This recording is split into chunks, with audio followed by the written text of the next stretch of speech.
And for more, we want to bring in former U.S. Ambassador to Israel, Dan Shapiro, who is currently a senior fellow at the Atlantic Council. Ambassador, thank you very much for joining us.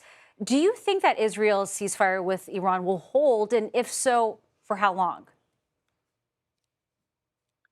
Thanks for having me, Nancy. I think the ceasefire has a good chance of holding, at least for the short to medium term.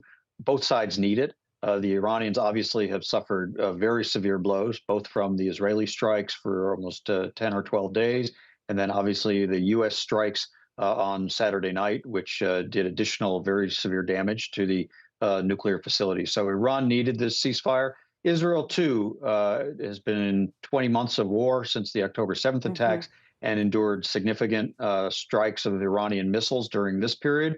So they needed a break as well. Now the task is to shift to diplomacy to try to ensure that Iran doesn't try to reconstitute this program and that we put it safely in the box where it belongs. Of course, this was not the only conflict, as you mentioned, in that area. With that ceasefire in place for now, what could this mean for a deal between Israel and Hamas over the ongoing situation in Gaza? I do think it's an opportunity to leverage what just happened in Iran to try to bring the war in Gaza to an end. Iran is, of course, one of Hamas's strongest backers, but Iran has now been proven to be very weak, very vulnerable, very exposed.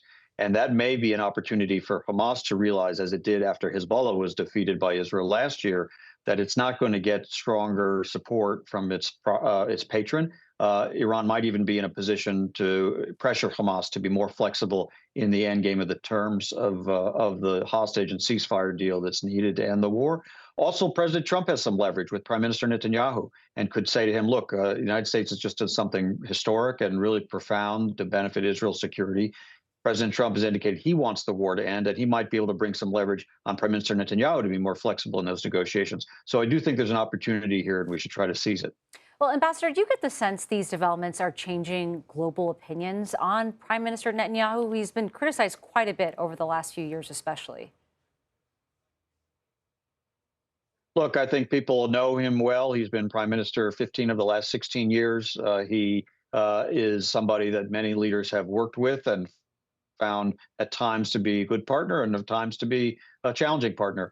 In this case, he, of course, has demonstrated through the use of the Israeli intelligence and military services a very successful blow against something he has talked about for years and years, preventing Iran from getting a nuclear weapon. So it's probably a moment of some triumph for him. It may or may not actually be that in terms of his domestic Israeli politics.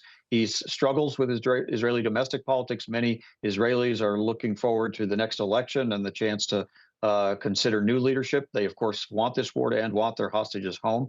So we'll have to see how that affects his standing in the weeks and months ahead.